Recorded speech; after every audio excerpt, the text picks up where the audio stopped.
ଛେଜା କାଠ ଯାକରେ ମନ୍ଦସାର କବି ଯାକରେ ଭଞ୍ଜସାର ବିଭୂଷଣ ପୁଷ୍ପେ ଡାକନ୍ତି ଜଣ ବିଭୂଷଣ କରି କନ୍ୟାଙ୍କୁ ବାରଣସୀରେ ପଦ ଦେଇ ଆସୁ ବରଣ କରି ରାମ ମନ ବୁଲି ଦେଲେ କୌଶିକ ବୁଲି ଦେଲା ପ୍ରାୟ ବଳି ଚନ୍ଦନକୁ ହୋଇଲେ ରଘୁବଂଶୀ ବିଭୂଷଣ ଅର୍ଥାତ୍ ଜନକୌଶିକ ହଉଛନ୍ତି ସୀତାଙ୍କୁ କେବେ କଣ ଭୂଷଣ କରିବ ବିଭୂଷଣ ପୁଷ୍ପେ ବିଭୂଷଣ ପୁଷ୍ପ କି ଛଣି ପୁଷ୍ପ କରି ଯାরা କାନ୍ତି କେବେ ତାକୁ କଣ ଭୂଷଣ କରିବ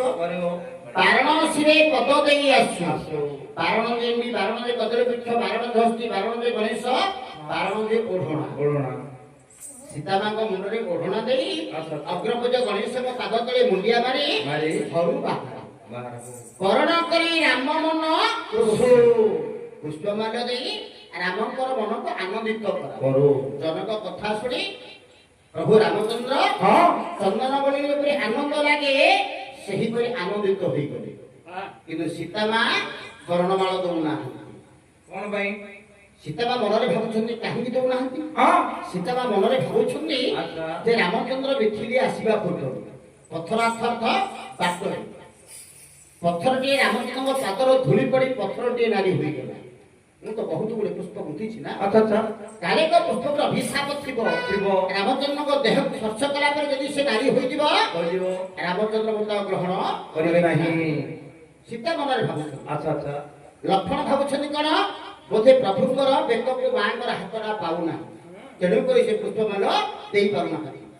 ବିଶ୍ୱାମିତ୍ର ଭାବୁଛନ୍ତି ରାମଚନ୍ଦ୍ର ହଉଛନ୍ତି ରାଜପୁତ୍ର ସେ ମୁଣ୍ଡ ନାହିଁ ମାନେ ସୀତାମା ବରଣମାଳ ଦେଇପାରିବେ ନାହିଁ କିନ୍ତୁ ସୀତାଙ୍କ ମନ କଥା କେବଳ ରାମଚନ୍ଦ୍ର ହିଁ ଜାଣିଛନ୍ତି ପୁଷ୍ପମାଳ ଏ ସମୟରେ ବିଶ୍ୱାମିତ୍ର ରାମଚନ୍ଦ୍ର ନିକଟକୁ ଆସିବା ବେଳେ ରାମଚନ୍ଦ୍ର ବିଶ୍ୱାମିତ୍ର ପାଦ ପ୍ରଣାମ କରିବା ସମୟରେ ସୀତାମା ବରଣମାଳ ଦେଇଛନ୍ତି ଭଲ କଥା ନାଇଁ ଘଣ୍ଟେ ନାଇଁ ଯିବ କୋଉ ଝିଅ ପଢିଲେ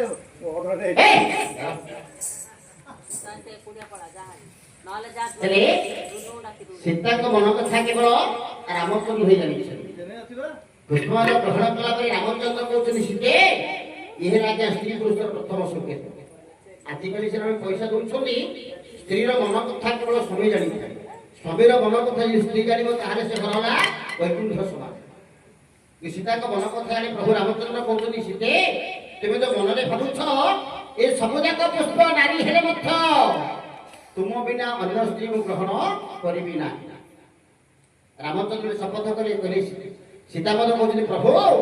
ତୁମ ବିନା ଅନ୍ୟ ପୁରୁଷର ମୁହଁକୁ ମୁଁ ଚାହିଁବି ନାହିଁ ତେଣୁକରି ଯେତେବେଳେ ଶୃପଣଖା ରାମଚନ୍ଦ୍ରଙ୍କୁ ପ୍ରୀତି ଭିକ୍ଷା ମାଗିଥିଲେ ସେ ସମୟରେ ରାମଚନ୍ଦ୍ର କହିଥିଲେ ସେ ବୈଦିଶ ବିଳାସ ବିଷ୍ଣୁପତି ଜଳ କେଡ଼େ ନିର୍ମଳ ଯୋଷା ବିଷ୍ଣୁପତି ଜଳ କେଡ଼େ ନିର୍ମଳ ଯୋଷା ପାଣିକ ଆକୁଳ ଜଳେ ସାତକ ଆଶା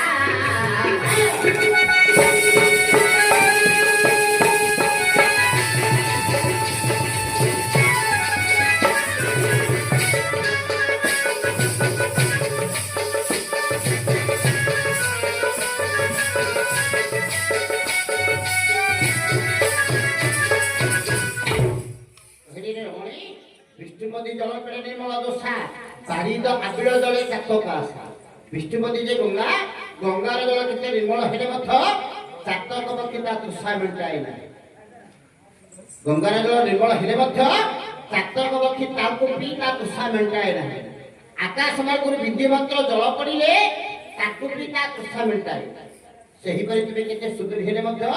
ସୀତା ବିନା ଅନ୍ୟ ସ୍ତ୍ରୀ ଗ୍ରହଣ କରିବି ନାହିଁ ରାମଚନ୍ଦ୍ର କହିଲେ ତୁମ ବିନା ଅନ୍ୟ ସ୍ତ୍ରୀ ଗ୍ରହଣ କରିବି ନାହିଁ ଆଉ ପଦେ କବି ବର୍ଣ୍ଣନା କରୁଛୁ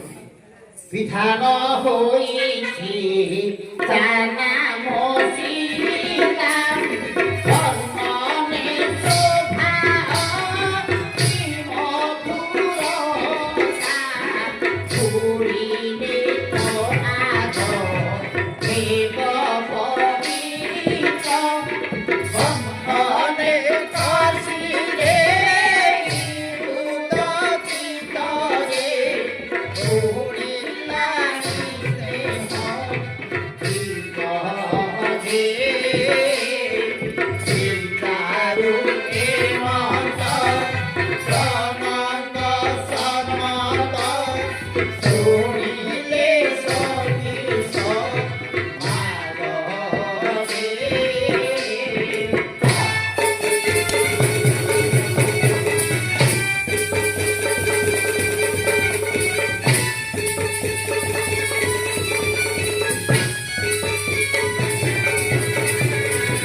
ଅତି ମଧୁରତା ଗୁଡ଼ି ନେତ୍ରାଦ କ୍ଷେମ ପବିତ୍ର ବନ୍ଧନେ କଷି ଦେଇ ହୁଲ ଚିତ। ଜନକ ଋଷି କରୁଛି ବିଧିରେ ତା ନାମ ସୀତା। ବର୍ଣ୍ଣନେ ଶୋଭା ଅତି ମଧୁରତା। ଯାହାର ରୂପକୁ ବ୍ରହ୍ମା ଶିବ ମଧ୍ୟ ଗଣନା କରିପାରୁନାହାନ୍ତି, ତେବେ ତାକୁ କଣ ଭୂଷଣ କରିବ? ବର୍ଣ୍ଣନେ ଶୋଭା ଅତି ମଧୁରତା ଗୁଡ଼ି ନେତ୍ରାଦ କ୍ଷେମ ପବିତ୍ର ବନ୍ଧନେ କଷି ଦେଇ ହୁଲ ଚିତ। ମିଥିଳାର ନର ନାରୀ ଭାବୁଛନ୍ତି କଣ ଆମର ଆଜି ପାପ ନେତ୍ର ପବିତ୍ର କର, କାହିଁକି ନା ରାମ ସୀତାଙ୍କର ଯୁଗଳ ମୂର୍ତ୍ତି ଆମେ ଦର୍ଶନ କରିବା। ତାଙ୍କ ହୃଦୟରେ ଏତେ ସ୍ତ୍ରଙ୍ଗ ହୋଇଯାଇଛି ସେମାନେ ଗୁରୁ ଗୌରବ ମଧ୍ୟ ବାରି ପାରୁନାହାନ୍ତି। କାହିଁକି ମା ପରିଚୟଟା ଦିଅ ଥାଉ ମୁଣ୍ଡିଆ ମାରଣ।